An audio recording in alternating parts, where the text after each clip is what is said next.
Indonesia's economic performance has garnered impressive accolades from esteemed institutions like the International Monetary Fund or IMF and the World Bank. This commendation comes directly from Suharsono Nazara, Deputy Minister of Finance, affirming Indonesia's adept handling of economic policies during the turbulent period of the COVID-19 pandemic, resulting in a swifter recovery compared to many other nations.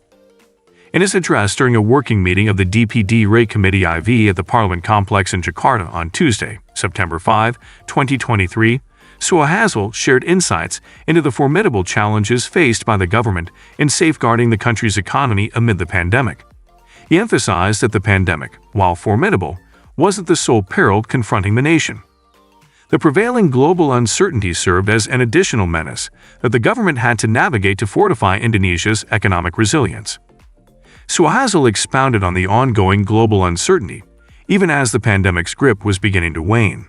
The world economy, initially beleaguered, abruptly rebounded as the COVID-19 tempest subsided. While this rapid economic resurgence held promise, Suharsono cautioned that it also carried inherent risks. In response, developed countries opted to raise their interest rates to temper their overheating economies, further complicating the global economic landscape. Suharsono elaborated on the deteriorating situation, exacerbated by the eruption of the Russia-Ukraine conflict in early 2022.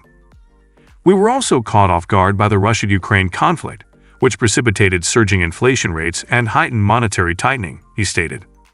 Faced with these multifaceted challenges, the Indonesian government had to innovate strategies to shield the nation from the heightened economic fluctuations on the global stage.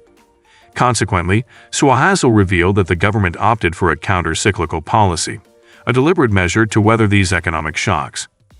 In practice, Suharsono elucidated that this counter-cyclical policy was executed through budgetary decisions incorporated into the State Revenue and Expenditure Budget or APBN. These decisions often ran contrary to prevailing economic conditions.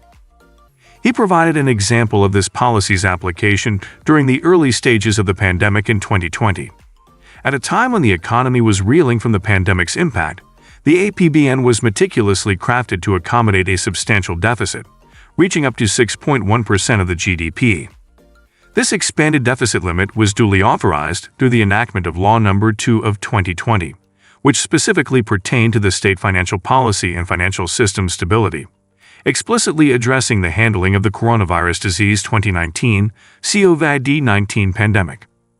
Suharsono expounded on the significance of this approach, emphasizing that it was imperative to boost spending when the economy was enduring severe contractions. However, as the pandemic situation gradually improved and economic revival became apparent, the government shifted its stance, transitioning to a fiscal approach more in line with standard fiscal principles. Suharsono underscored that the substantial deficit policies implemented during the pandemic could not be perpetuated indefinitely.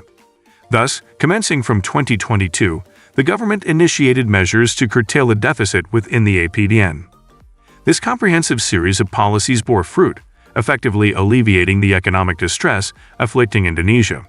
Substantiating this claim, he pointed out that in 2022, the government had successfully reduced the deficit within the APBN to 2.4% of the gross domestic product or GDP. This achievement surpasses the stipulated mandate in the legislation, which mandates that our deficit must be reduced no later than 2023, Suharsono emphasized. The fruits of Indonesia's economic resilience and adept policymaking have not gone unnoticed on the global stage. Suharsono elucidated that during the ongoing ASEAN high-level conference in Jakarta, Indonesia's economic prowess is poised to be a focal point of evaluation, offering a glimmer of hope in a world grappling with a multitude of pressures. In sum, the IMF and the World Bank had extended their commendation to Indonesia, acknowledging the nation's adept management of economic policies and the impressive trajectory of its economic recovery. This is the end of video. Do not forget to press like and subscribe so you won't miss out our content. Thanks and see you.